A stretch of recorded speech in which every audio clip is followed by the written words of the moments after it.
Fala pessoal, trazendo mais um vídeo aqui para vocês.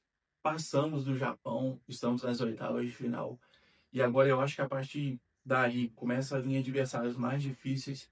Temos pela frente uma Costa do Marfim muito bem preparada e mostrou isso na fase de grupos e uma Noruega muito forte. Então a gente deve pegar um dos dois, ter um jogo deles hoje. Depois eu trago análise para vocês desse jogo. Mas o que interessa para a gente é a gente ver os acertos e os erros que eu acredito, na minha opinião, que a gente teve na nossa seleção. Eu sabia que ia ser um jogo muito difícil, um jogo muito trunfado. O Japão está numa crescente muito grande, vindo das últimas Copas, tem se preparado cada vez mais. Foi um jogo assim, decidido nos detalhes. É, no primeiro gol, a gente erra uma jogada em que o jogador do Japão sai de frente com o goleiro, com o gol. Eu acho que é indefensável aquela bola, tá? É indefensável com o Alisson. Bateu muito no canto, bateu muito bem. Ele sai no meio de campo ali, preparado para bater. Me lembrou muito aquele gol do Kevin De Bruyne em 2018 também, em que a gente sai jogando errado, eles roubam a bola e ele sai de frente com o gol. Acerta um chute de longa distância e fomos eliminados. Lembrou muito esse gol. Ali foi um erro, tá? O Casemiro errou, infelizmente.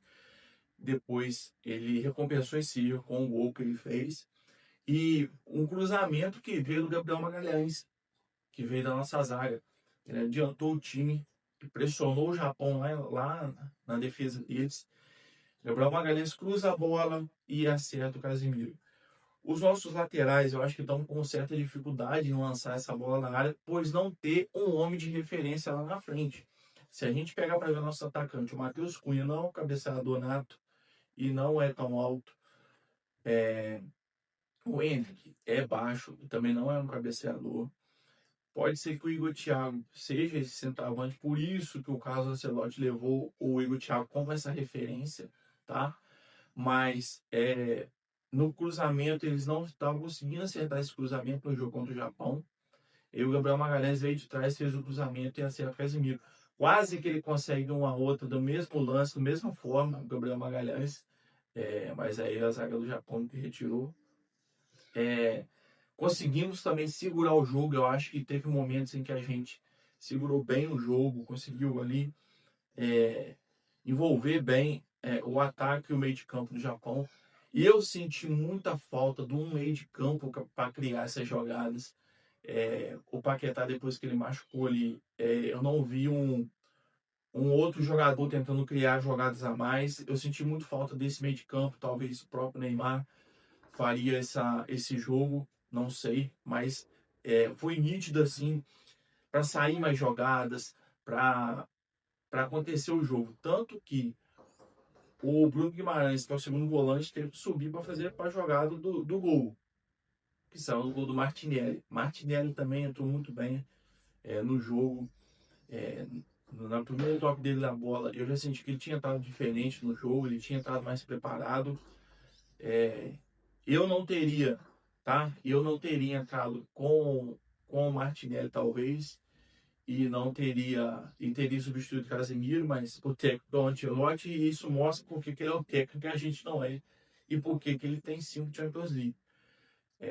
Bancou o Casemiro foi e fez o gol, colocou o Martinelli, todo mundo ali estava pedindo o Neymar para entrar, ele colocou o Martinelli entrou bem na partida, fez o gol.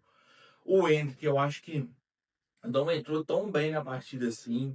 Eu acho que ele não fez aquilo que é o diferencial dele, que é aquela arrancada de ir para dentro. Ele estava sempre tentando tocar a bola para alguém próximo. E eu acho que faltou mais do individual do Henrique, de cair para dentro. E Ryan. Achei o Ryan cada vez mais consolidado ali naquela ponta esquerda, naquela ponta direita da seleção. Eu acho que o Rafinha voltar, ele não. Talvez, tá? Não consiga pegar essa vaga do Ryan de novo. O Ryan tá muito bem, tá numa crescente muito boa. Quase sai um golaço. Para mim seria, por enquanto, o maior gol da Copa do Vinícius Júnior. Uma bola dominada, ele conseguiu dar uma caneta no jogador. Foi para dentro, o goleiro esbarrou na bola e a bola bateu na trave. Vinícius Júnior, assim, apesar de não ter marcado nesse jogo, estava muito bem na Copa. Eu acho que ele teve uma crescente muito boa com o Ancelotti. Acho que ele pode crescer mais ainda. A seleção está numa crescente, tá? Eu acho que foi um jogo trunfado pelo Japão ser mais forte do que os adversários que o Brasil enfrentou.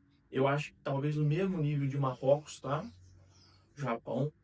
É, e eu acho que a gente tem que acertar esse detalhe. Uma coisa interessante, eu não tenho visto falar no Marquinhos. Eu gosto muito do Marquinhos como zagueiro, tá? Acho, por mais que as pessoas critiquem o Marquinhos, eu gosto muito dele. Mas nessa Copa, eu quase não tenho visto o Marquinhos em campo e não tenho visto tanta participação dele em campo, ou ouvi falar muito nele como das últimas Copas. Eu não sei se é um esquema que o Ancelotti aderiu, que pode estar sobressaindo mais o Gabriel Magalhães.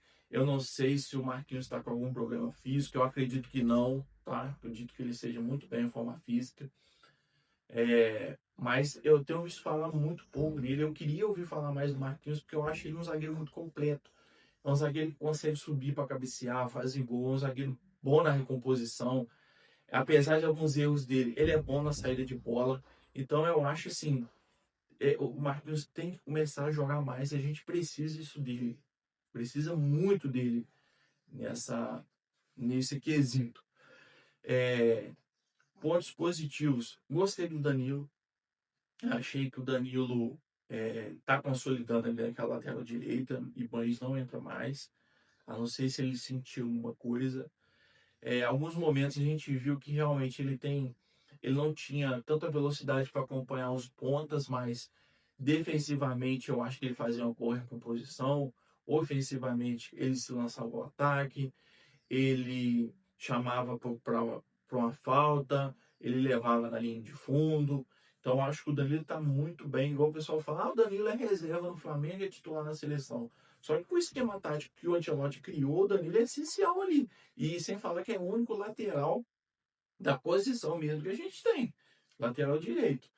E ele tem jogado muito bem, está numa crescente muito boa. Eu acho que daqui até o final da Copa é o Danilo titular. E eu acho assim, ele é muito líder, tá? E eu acho que ele se cobra muito.